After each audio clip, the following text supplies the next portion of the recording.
There's a lot of stuff going on with TikTok recently, so in this video I want to discuss, is TikTok just a regular app, or is it dangerous or straight up evil?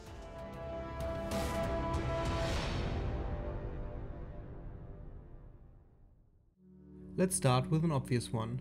Most people who upload on social media dream about being famous for what they do, getting millions of subscribers and views, and getting recognized when they go to the supermarket.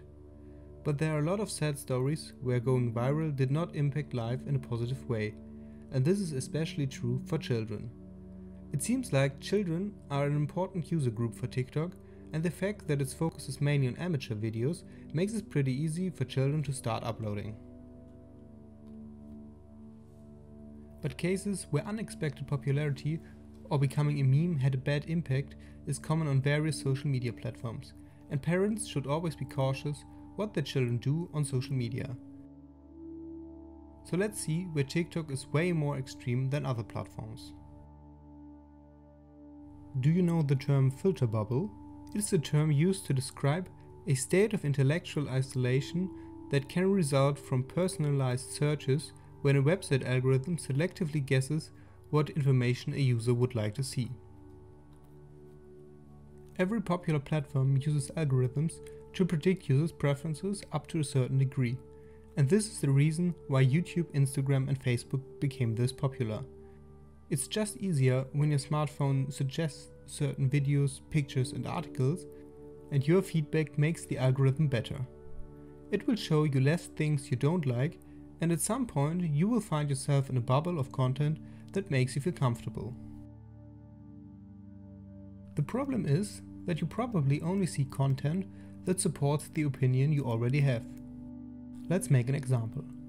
There are a group of dog fans and a group of cat fans. An algorithm on TikTok can easily figure out if the funny animal in a video is a dog or a cat.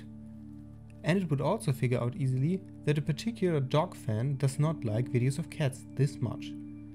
So the algorithm just shows dog videos to keep the user happy. In addition, the other people in the dog bubble will support the opinion of any user by interacting with each other, and both bubbles will further separate.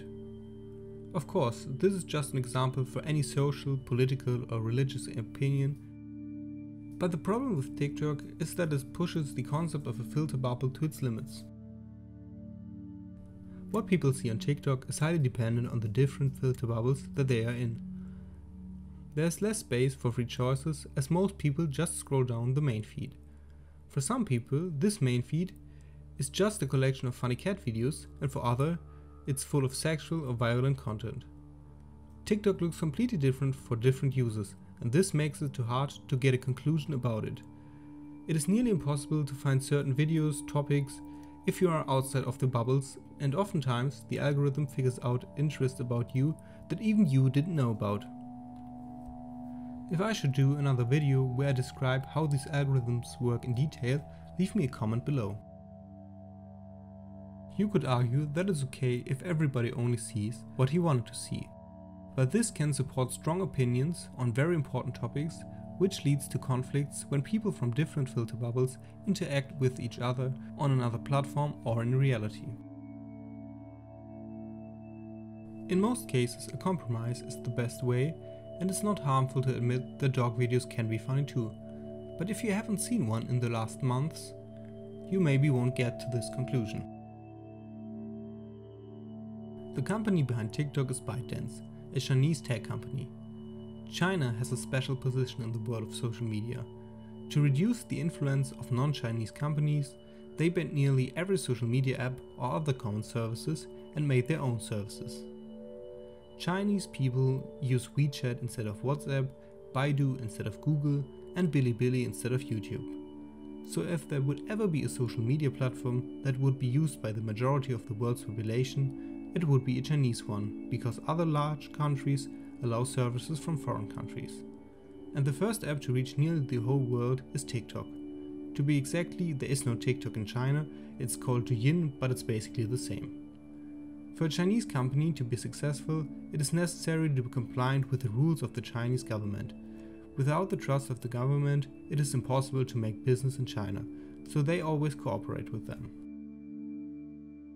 A social media platform like TikTok is in theory a powerful tool to collect personal data from a large number of people in foreign countries, and other countries fear that China could abuse their power to influence their users.